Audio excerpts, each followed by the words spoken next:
nosso primeiro orador é o presidente da Microsoft Western Europe, é um apaixonado por desenvolver a cultura inclusiva e a cultura colaborativa, a intensificar a contribuição social para os jovens e em avançar na tecnologia digital. É uma inspiração para muitos e para mim pessoalmente. Façam barulho que o nome dele parece ser ido do Game of Thrones. Sai da frente, Jon Snow. Vem aí, Vahe Torrosian, senhoras e senhores. Vahe, where is he? Oh, he's there. Oh my God.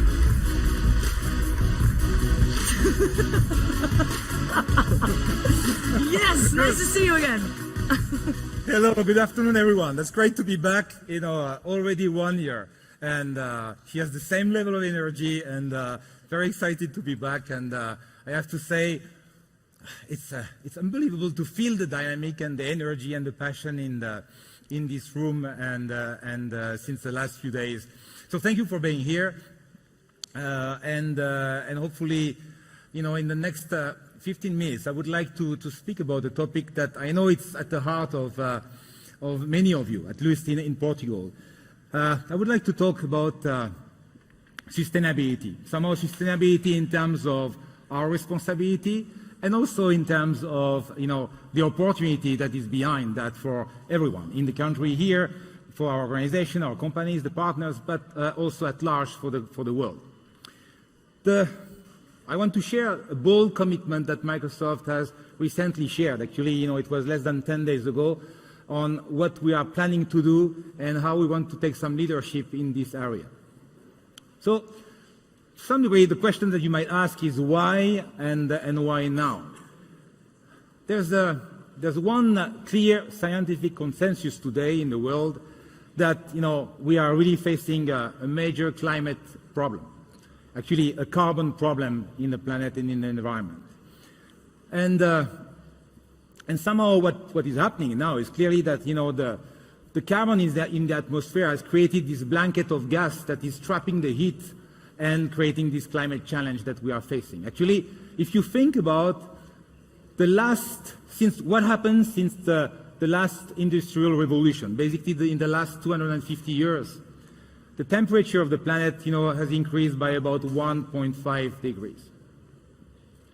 And, when you hear about, let's say, the current trend in which we are and the pace of, carbon emission that we are all generating in the world, we might increase in the next 10 years between an additional 1.5 to 4 degrees of Celsius, which will generate almost what the scientific will say, a point of non-return. So the why basically is to say at some point we have to step up and take some leadership. So when you think about what Portugal went through, with the wildfire and the forest, what we have seen in California recently, in Australia even more recently, it's clear that we can't afford to have this evolution going on.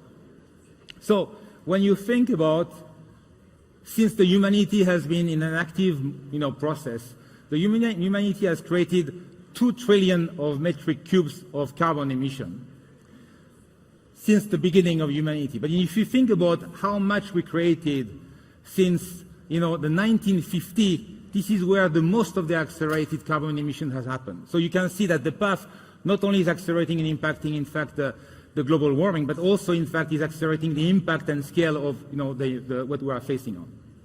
So the one thing I want to maybe share, because these numbers are very important to some degree, is that basically scientific will say that we have basically around 500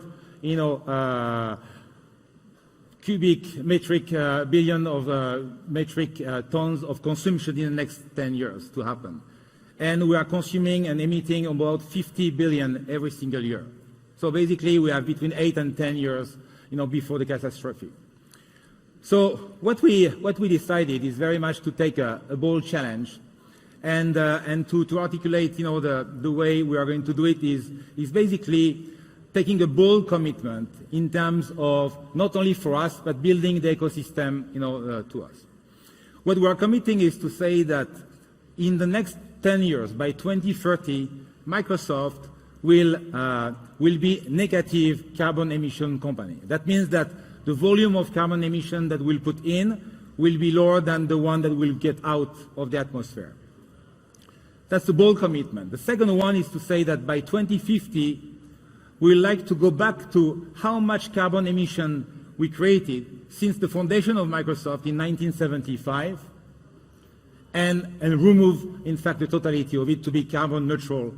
So everything that has been emitted in the last 40 years, just in being able to capture it, remove it, increasing the tax fees, and in fact, not only for what we are consuming, when you drive your car to go to the office, where you consume the electricity, to run your computer or your manufacturing, but also all the supply chain and the value chain. And this is the commitment that we put in place. Last but not least, and this is where I think this type of audience, the ecosystem in which we are, the partners with the customers is so important, is that we are creating a $1 billion climate change and climate innovation fund to really leverage as much as we can the technology to not only somehow decrease the carbon emission in the planet, but also capture as much as we can and remove as much as we can to come to a very different place in the next 10 years. The interesting thing here is that, these are bold ambitions, and we know that this will be very difficult to do. But as every time we took a bold problem, like, for example, privacy or artificial intelligence, we always try to take a principled approach. For example, when we started to tackle the privacy challenge, of course, beyond everything that is, associated to, transparency, security, safety, we try to define what it takes to have a privacy responsibility and compliance. When we started to look at the artificial intelligence and what it takes to develop, let's say, smart AI and respectful of the private, let's say, life of people, we set a number of, let's say, principles as well that helped us to go through. And for example, the ethics, was part of the key principles for us to go through. So when it comes to sustainability, we think that this is our next moonshot. So if you think about what this climate change and investment and innovation will happen, these are the principles that we are going to take to tackle what we call the plan to go after. So it's not a nice aspiration and a vision that we have, but it's very much, let's say, how we're going to tackle it on a step-by-step approach. So if you think about, let's say, first of all, the responsibility that we have, we really want to take, the responsibility for us, the way we are building, our own data centers, the commitment to green energy and supply, but also, in fact, enable all the supply chain, and be able to bring it back to the community. When you think about the investment fund, this is where we think that these technologies don't exist today. We believe that starting with a $1 billion investment, very much focused on the climate change, is going to create a huge dynamic in the ecosystem of developers, ISV, new partners, enterprise, GVs potentially, that will really unleash the ability for us to tackle these things, because we know that the clock is against us. When you think about, let's say, also the support and to our supply chains, I think it's important that this innovation, this conversation, really enable the conversation with our customers, our partners. Actually, this morning, I had very interesting conversation with some of our key customers here in Portugal who have a huge commitment to the green direction, in the world. I think also it's important that, we are able to show transparency in the way we are making progress. And so we have a key commitment to deliver reports that are taking, all the, global, let's say, information, but also demonstrating how much progress we are making, so that people will understand, how far, we are from the ultimate goal. And of course, as always, in any technology environment where things are moving very fast, we want to participate into the policy makers and the dialogues to help, in fact, the policy discussions to support more and more this type of, let's say, evolution. So, to some degree, the one thing also that sometimes was confusing in the past is that there was a notion of sustainability is a topic that is very much something parked in the corporate social responsibility. And it was nice to have as part of your mission statement, and nobody was really taking care of it. We are really now moving from corporate security and corporate social responsibility program to embed this sustainability topic as part of our business. And I think it's important, for everyone to understand that, we are here to build scalable solutions. These are not going to be solutions for a one-off fix. These are going to be long-term solutions. And the ecosystem and the funding that I was referring to are going to be very important. Also, when you think about the technology company that we are, we didn't want to contribute to the pain. It's easy for us to innovate and consume more energy and to emit even more carbon, in the atmosphere. And then we are not creating and helping, in fact, everything to solve. So we are really taking a very responsible approach here. But the most interesting thing is how you can connect sustainability efforts and business opportunities. Again, most of the time in the past, people were saying, oh yeah, but if I start to do more sustainability, this is going to go against even my shareholder value or my value creation overall or my economic bottom line. Here, we just think the opposite. I mean, if you think today, increasingly, whether you call it the new generation coming in the market and having different type of consumption habits, or let's say, the way the mindsets are changing, very much today, more and more, you will have, let's say, consumers making purchasing decisions based on how green you are as a company.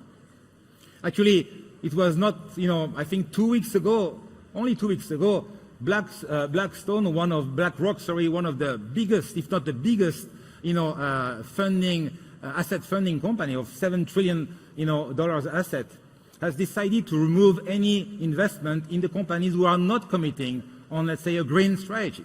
It's a big, bold statement. So if you see the combination between the consumer pattern change and this type of big investors that are going to shape where the money is going to help innovate, plus this type of, let's say, investment that we are doing, you can see how we can unleash, and fix some of the biggest problems of the planet today. And the interesting thing is that as I go country by country and meeting key decision makers, it's interesting to see that this topic is very much coming to the top of the level. And there's almost a conversation between earning per share and impact per share. And when you think about, let's say, in Portugal, you have a lot of companies that we should feel proud of taking already some leadership stand. If you think about EDP, if you think about Ecolab, if you think about Farfetch, Delta Coffee here in the room as well, I think these are companies who have been very clear on the statement and the direction that they are taking. So we believe that the combination between the business and the private sector driving the direction, committing on it, and not everyone will be able to go at the same speed, which is fine. But taking a stand on the direction and the commitment on the future, is critical for us as a company and as an economy. I think the momentum, as you said, and as I said, is there. And it's interesting to see that when you reflect back to the mission statement of Microsoft, which is very much to empower people and organizations on the planet to achieve more, I think this mission statement is even more relevant than ever to bring the ability to scale the tools and the innovation that we have with the opportunity to make a huge impact, us with the ecosystem, on the planet. I think, again, Portugal is an interesting place to start with and to reflect because of the conversation that we have had. I know also there was a key commitment from the Lisbon city in terms of green position, in Europe, which is absolutely great. This is going to be an interesting, few years of challenges, but I think the stake is super high for everyone. We are very excited as a company to be part of this journey. We expect that this building the future momentum that we have here in Lisbon this year is going to really create and excite a new generation of, let's say, interest and developers so that you can join this innovation path that we are in. So I really want to thank you and of the participation. Again, these three bold commitments that we have are going to be, a commitment that you will see us communicating more and more to show where we are, the progress that we are making, and set somehow, in fact, the leadership in terms of exemplarity on where and how we see success in the global world that we are in. So thank you very much.